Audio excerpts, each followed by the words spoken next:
இது ஒரு பிவைக்யூ. சமுத்திரகுப்தரோட தென்னிந்திய படையெடுப்பு, அதில் 12 பேரை தோற்கடிச்சிருப்பார். அந்த 12 பேரோட இருப்பிடங்கள் என்னன்னு கேட்குறாங்க. இதுக்கு ஆன்சர் வந்து பாம்பே. இதுதான் அந்த 12 பேர் அவங்களோட ஆட்சி செய்த நாடு. மகேந்திரன் கோசல நாடு, வியாகராஜன் மகாகாந்தாரம், மந்தராஜன் கேரளா, மகேந்திரகிரி பிஸ்தபுரம், சுவாமி விதத்தன் கோட்டுரா, தாமனன் ரெண்டபல்லா, விஷ்ணுகோபன் காஞ்சிபுரம், நீலராஜன் அவமுத்த நாடு, அஸ்திவர்மன் வெங்கிநாடு, உக்ரசேனன் பலாக்கா, குபேரன் தேவராஷ்டிரம், தனஞ்சயன் குஸ்தலாபுரம். சமுத்திரகுப்தரை பற்றி வேறு சில டீட்டெயில் பார்ப்போம். சமுத்திரகுப்தன் யாரோட பையனா? முதலாம் சந்திரகுப்தனோட பையன். இவரோட ஆட்சி காலம் 335லேருந்து 375 கிபி வரைக்கும்.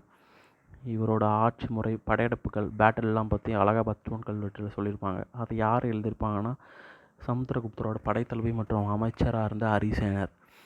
இந்த கல்வெட்டு நாகரி எழுத்து வடிவத்தில் சமஸ்கிருத மொழியில் இவரை பற்றி 33 வரி இருக்கும். அதில் என்ன சொல்லியிருப்பாங்கன்னா, அவரோட பேட்டில் பற்றி, அவரோட சமகால உறவுகள் பற்றி கொடுத்துருப்பாங்க. இதில் இந்த கல்வெட்டில் சமுத்திரகுப்தர் ஒரு கவிஞர் அப்படின்னு 3 இடத்துல சொல்லியிருப்பாங்க. அதுக்கப்புறம் மனித குலத்தில் தோன்றிய தெய்வம் அப்படின்னு சமுத்திரகுப்தரை ஹரிசேனர் சொல்லியிருப்பார்.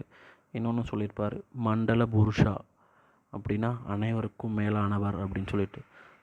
அதே மாதிரி சமுத்திரகுப்தரோட படையெடுப்புகளை 3 வகையாக பிரிக்கலாம். ஃபஸ்ட்டு வட இந்திய ஆட்சியாளர்களுக்கு எதிரான மேற்கொண்ட படையெடுப்பு. ரெண்டாவது தென்னிந்திய ஆட்சியாளர்களுக்கு எதிரான படையெடுப்பு. மூணாவது வட இந்திய ஆட்சியாளர்களுக்கு எதிரான 2வது படையெடுப்பு.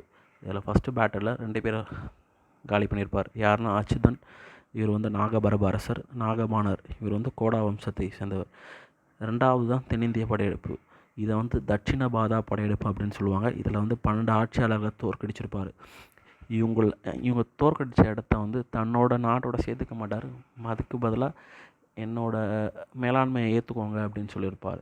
3rd படையெடுப்பில் 9 அரசர்கள் மற்றும் 18 மலைவாழ் நாடுகளை வந்து கைப்பற்றியிருப்பார்.